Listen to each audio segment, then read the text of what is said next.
बड़े ठाकुर, पापा जी, बड़े ठाकुर उठिए। पापा जी आप ठीक है ना? आइए उठिए।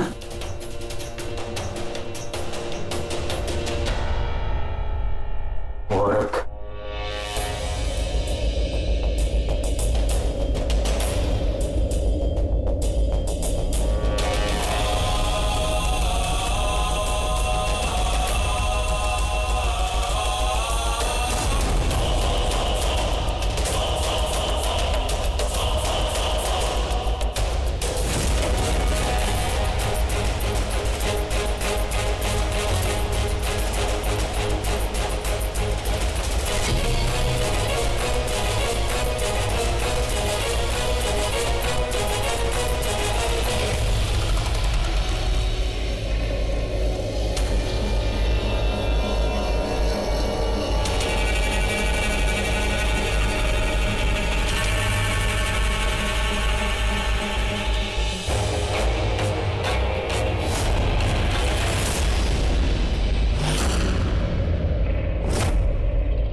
ये कौन है?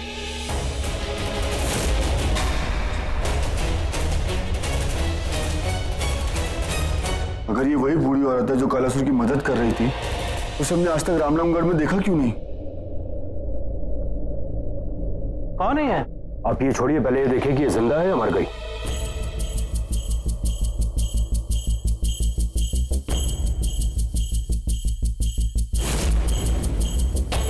ठाकुर साहब, देखिए पहले मैंने गोली नहीं चलाई, इस औरत ने मेरी बहू पे हमला किया, इसलिए सेल्फ डिफेंस में मुझे गोली चलानी पड़ी। ठाकुर साहब आपको पुलिस स्टेशन आना पड़ेगा।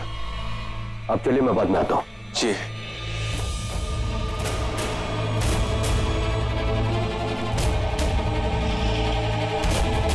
और ये क्या सोच रही है? इसे अपने किए का फल मिला है, अपनी मौत मरी है। ये मौत तो मेरे परिवार में भी हुई है। मेरी माँ, मेरे बाबा, मेरी बहन सब खत्म हो गए। तो परिवार मुझे छोड़कर चला गया, अनाथ हो गया मैं। राम, भूल जाओ सब बातों को, जिन्हें जाना था वो चले गए, लेकिन अब हमें इस बात की खुशी होनी चाहिए कि रामनामगढ़ से इस कालासुर का आतंक हमेशा हमेशा के लिए खत्म हो गया है।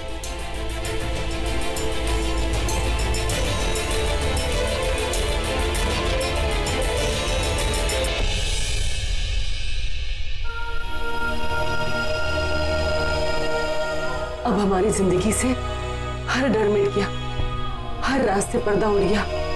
अब मैं और राज एक नई जिंदगी की शुरुआत करेंगे।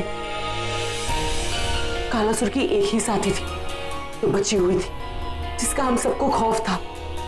अब वो भी मर गई, वो भी नहीं रही।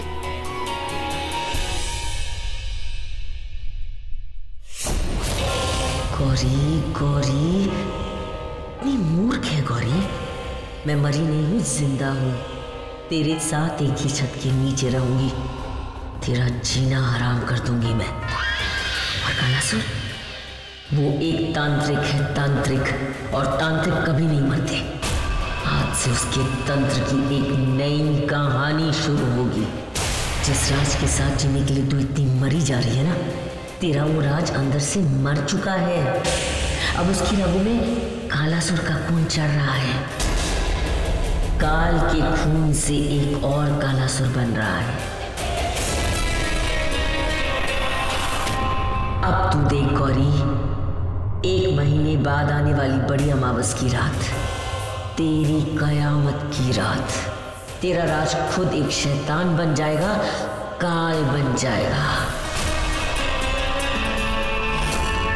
कालासुर तुझे नहीं पा सकता तो तू भी राज को कभी नहीं पा सकेगी। तिल तिल जिएगी, तिल तिल मरेगी, और यही होगा कालासुर का आखिरी इंतकाम, जिसका कोई आखिर नहीं होगा।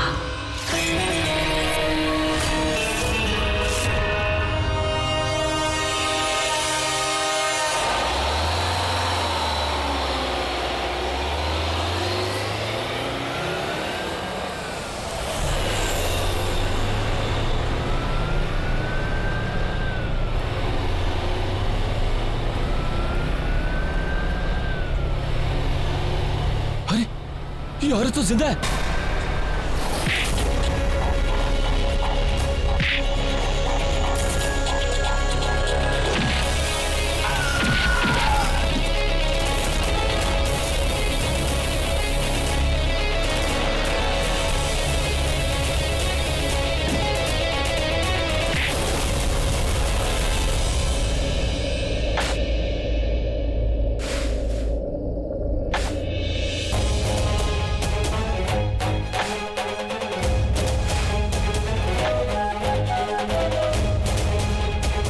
गौरी,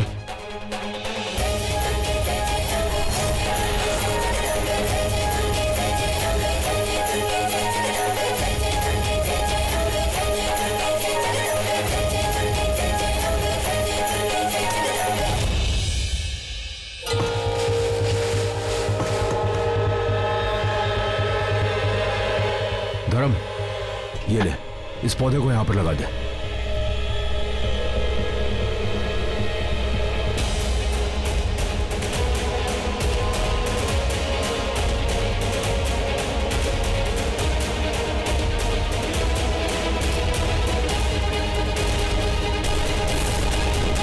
दुनिया के लिए सिर्फ एक पौधा है, लेकिन ये पौधा हमेशा इस बात की याद दिलाता रहेगा कि हमने इस हाथ को यहीं पे गाड़ा था।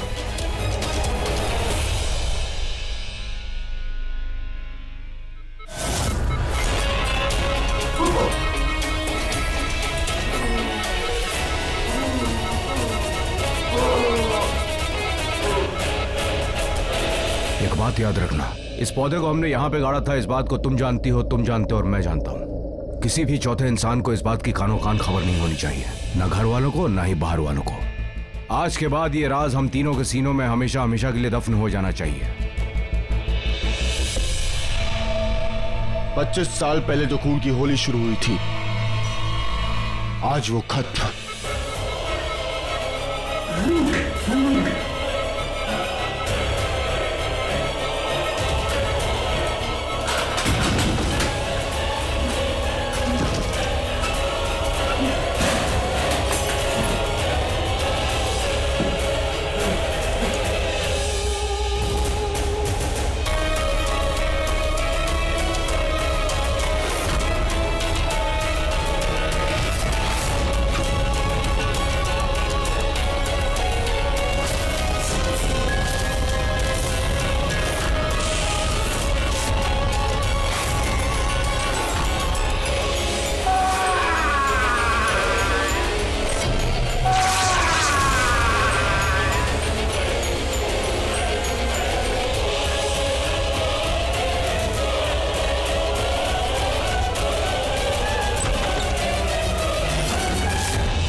माय गॉड, ये नीचे कैसे गिर गए?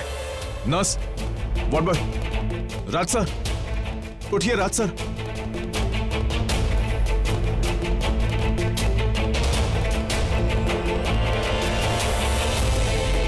आराम से।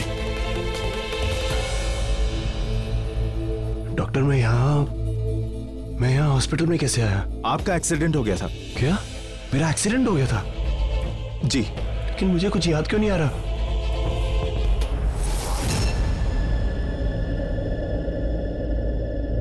बड़े ठाकुर, मैं घर चलता हूँ। मुझे अपनी माँ और बहन की अंतिम संस्कार की तैयारी करनी है और उन्हें बताना है कि जिन्होंने उन्हें मारा था, मैंने उन्हें खत्म कर दिया है। उनकी आत्मा को थोड़ा तो सुकून मिलेगा। हाँ, तुम चलो, हम लोग वहां पे पहुंचते हैं। धर्म, मैं भी तुम्हारे साथ चलती हूँ। नहीं गौरी, तुम यहीं रुको अपने परिवार के साथ। तुम्हारे परिवार वालों को तुम्हारी जरूरत है। अगर मुझे तुम्हारी जरूरत पड़ेगी तो मैं तुम्हें फोन करके बुलाऊंगा। पापा जी, हमें भी घर चलना चाहिए। घर पे बहुत परेशान होंगे सब लोग, खासकर माँ। उमा हॉस्पिटल में भी नहीं आई? नहीं पापा जी। बेटा, लेकिन उमा तो घर पे थी नहीं। उसी को ढूंढते हुए तो मैं हॉस्पिटल आया था, और जब उस नकाब वाली औरत को मैंने तुम पर कुल्हाड़ी से वार करते हुए देखा, तभी मैंने उस पर गोली चला दी। इसका मतलब अगर उमा घर पर भी नहीं थी तो, और अगर वो हॉस्पिटल में भी नहीं आई है तो फिर उमा गई कहाँ? पापा जी, आपने ठीक से देखा नहीं होगा। मम्मी जी वही होंगी घर पर, क्योंकि हॉस्पिटल में तो नहीं आई थी। मैं विक्रम को एक बार फोन करके पूछ लेता हूँ। विक्की, उमा आई क्या वहां पे?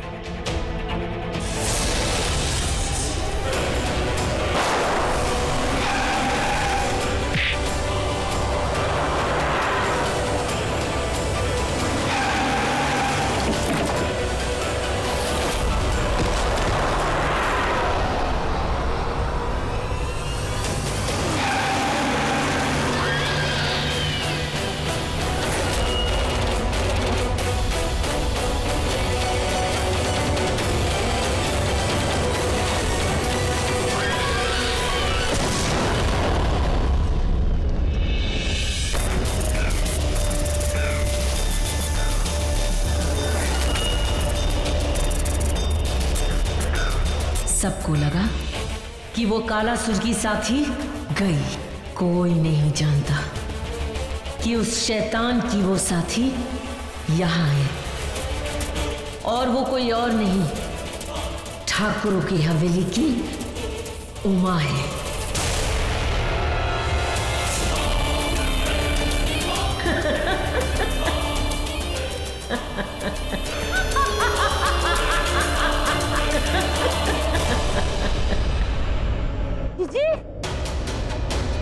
भाई साहब, पूरी हवेली ढूंढ ली, उमा भाभी कहीं नहीं है।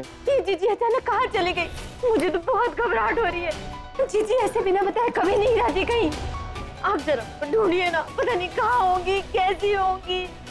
डैड कहीं ऐसा तो नहीं है कि मॉम राज भैया को देखने हॉस्पिटल चली गई हो? नहीं बेटा, हम लोग हॉस्पिटल से ही आ रहे हैं, लेकिन वहां पर तेरी माँ नहीं है। तो कहाँ गई है मॉम डैड?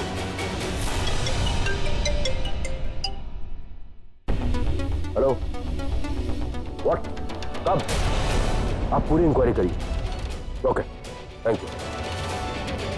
क्या हुआ पापा जी? पुलिस वाले जिस वैन में उस नकाबपोश औरत को लेकर जा रहे थे, उस वैन का एक्सीडेंट हो गया और वो वैन खाई में गिर गई और उसमें आग लग गई। शायद कोई नहीं बचा है। पापा जी, हमें जल्द से जल्द मम्मी जी को ढूंढना होगा। चलिए। हाँ विक्की, जैसी होगा कि कोई भी खबर मिले ना, मुझे फोन कर देना, ठीक है? चलो बेटा। हालात बदल चुका है, हर बात बदल चुकी है। गौरी, तुझे और इस पूरे रामनामगढ़ को यही लगता है ना कि कालासुर मर चुका?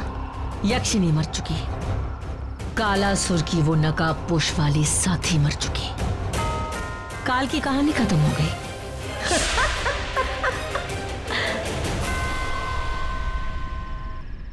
नहीं गौरी नहीं, कहानी वही रहेगी, चेहरा बदल जाएगा।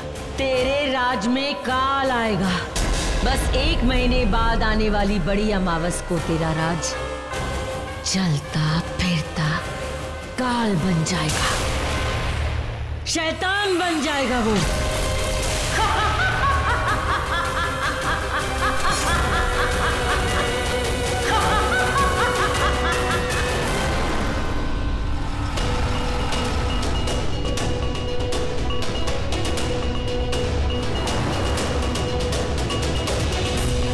पापा जी, आप टेंशन मत लीजिए, मम्मी जी मिल जाएंगी।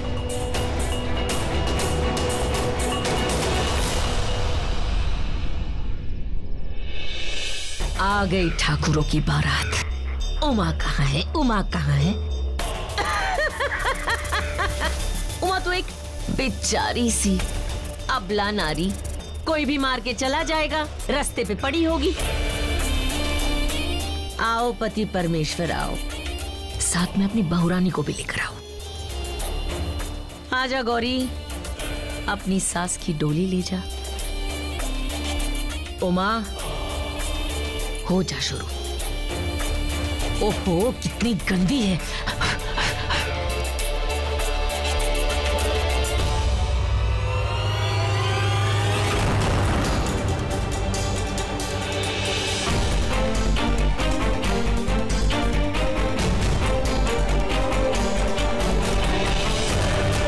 पापा जी, मम्मी जी,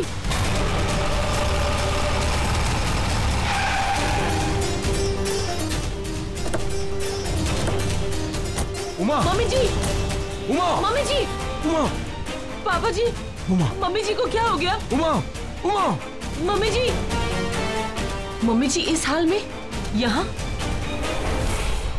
जी जी। उमा, होश में आओ उमा। जी जी। ठाकुर जी, कुछ नहीं हुआ, कुछ नहीं हुआ, सब ठीक हो जाए। क्या हुआ, क्या था? विश्वास नहीं हो रहा कि मैं आपके सामने हूँ, आप यहाँ ऐसे ना। आपको पता नहीं है कि मैं कितनी डर गई थी। मुझे तो लगा था मैं आप सबको कभी देख ही नहीं पाऊंगी। मुझे लगा था सब कुछ खत्म। शांत हो जाओ। जी, ऐसे कैसे हो गया? मुझे बहुत बेचैनी हो रही थी, इसलिए मैं रात से मिलने हॉस्पिटल के लिए निकल गई। मैं जैसे ही निकली हवेली से बाहर, तो अचानक पता नहीं कहां से कालासुर की साथी वो काले कपड़े वाली औरत वो मेरे सामने आके खड़ी हो गई। फिर उसने मुझ पे हमला किया। मैं बेहोश हो गई। शायद वो मुझे अपने साथ ले गई। मुझे कुछ याद नहीं है उसके बाद क्या हुआ। अब डरने की कोई जरूरत नहीं है, अब सब कुछ खत्म हो गया है। वो हाथ, वो काले कपड़े वाली औरत, सब।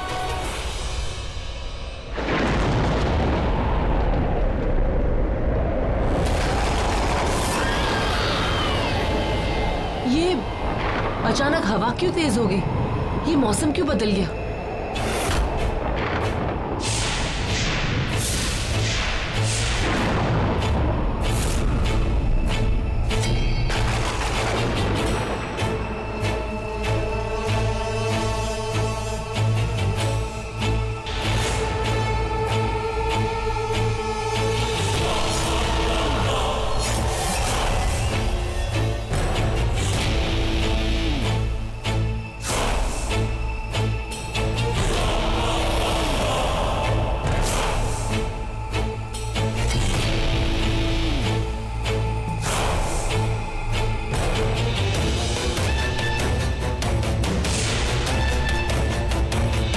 गौरी, ये तो मौसम है। यहाँ एक पल में इंसान की किस्मत बदल जाती है। यहाँ कल क्या होगा किसी को पता नहीं। जब तूफान आता है तो उससे पहले एक सन्नाटा सा छा जाता है। तूफान किसी को कहकर नहीं आता, वो आता है तो अचानक ही आता है।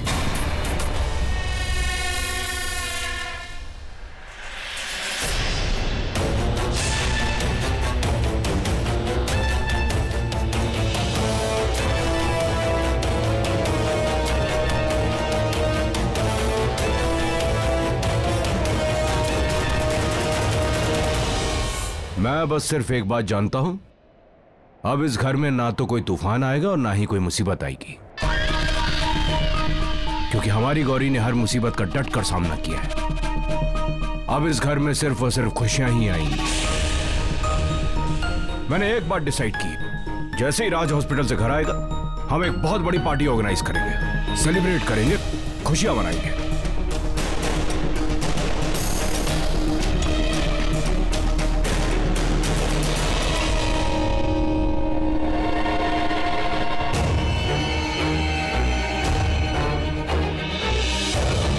गौरी अचानक बाहर क्यों चली गई?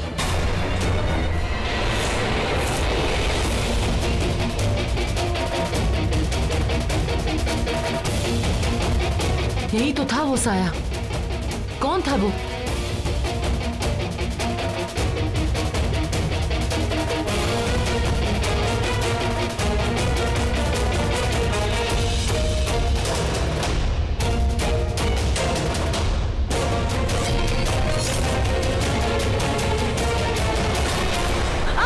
गौरी संभालो गौरी, क्या बात है? तू यूं अचानक अंदर से बाहर क्यों आ गई? वो मम्मी जी, मैंने एक साया देखा था, पता नहीं कौन था। यही देखने के लिए मैं बाहर आई, पर अब वो साया नहीं है। साया? अब ये कौन सा नया साया आ गया जिसे गौरी ने देखा? मम्मी जी, ऐसा तो नहीं कि वो कालासुर की मददगार वो काले कपड़े वाली औरत थी, वो मरी नहीं, वो बच गई हो और वो साया उसी का हो? नहीं नहीं गौरी, वो तो मर चुकी है ना। पुलिस ने खुद कंफर्म किया था कि वो गाड़ी में जितने लोग थे सारे मारे गए। तो फिर वो साया किसका था मम्मी जी? ऐसा लग रहा था कि हमारे परिवार पर नजर रख रहा है, कोई देख रहा है हमें। कौन हो सकता है वो साया?